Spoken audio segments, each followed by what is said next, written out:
ఈ నెల 21వ తేదీన సూర్యగ్రహణం ఏర్పడబోతోంది. అయితే ఈ సూర్యగ్రహణం మన దేశంలో కనపడదు, కానీ ఆస్ట్రేలియా, న్యూజిలాండ్ దేశాల్లో కనిపిస్తుంది. సూతకం మనకు మాత్రం ఉండదు. అయితే ఈ సూర్యగ్రహణం కారణంగా అయితే కొన్ని రాశులకైతే బాగా కలిసి వస్తుంది, వాళ్ళ పంట పండుతుందని జ్యోతిష్యులు చెప్తున్నారు.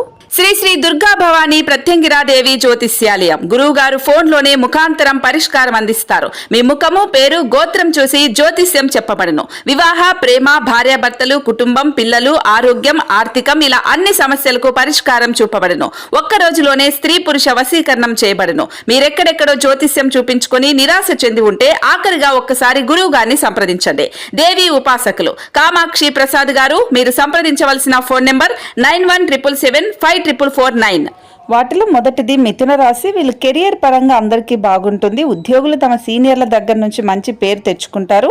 సూర్యగ్రహణం పూర్తయిన తర్వాత రాగి నాణ్యాలను, రాగి వస్తువులను దానం చేయడం వల్ల వీళ్ళకు మంచి ఫలితం ఉంటుంది. పని చేస్తున్న ప్రాంతంలో మంచి పేరు కూడా తెచ్చుకుంటారు.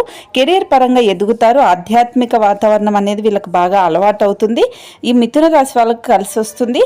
అలాగే మకర రాశి వాళ్ళకి కూడా చాలా ధైర్యంగా ఉంటారు. కెరియర్ పరంగా దూసుకెళ్తారు. సోదరులతో వీరి బంధం కూడా చాలా దృఢంగా ఉంటుంది. నల్ల నువ్వులు లేదంటే నల్ల మినుములను సూర్యగ్రహణం ద్వారా దానం చేస్తే మంచి జరుగుతుంది. సూర్యగ్రహణం వల్ల అన్ని శుభ ఫలితాలే వీళ్ళకి కలుగుతాయి. వ్యాపారస్తులు ఇతర ప్రాంతాలకు తమ వ్యాపారాన్ని కూడా విస్తరిస్తారు. కొత్తగా పెట్టుబడులు పెట్టి లాభాలను కూడా ఆర్జిస్తారు. అలాగే వృషభ రాశి వాళ్ళకు కూడా పెట్టుబడి పెడితే వాటి నుంచి అధిక లాభాలు వస్తాయి. అదృష్టం కూడా బాగా కలిసి వస్తుంది. జీవితంలో ఇప్పటి వరకు ఎదురవుతున్న అడ్డంకులన్నీ తొలగిపోతాయి. సంపద కూడా పెరుగుతుంది. మీపై మీకు నమ్మకం పెరిగి ఆత్మవిశ్వాసంతో పనులు కూడా పూర్తి చేస్తారు. శుభ ఫలితాలు ఉండటం వల్ల ఆర్థికంగా చాలా బలోపేతం ఉంటుంది. కుటుంబ జీవితం కూడా చాలా బాగుంటుంది. ఆదాయం కూడా పెరుగుతుంది.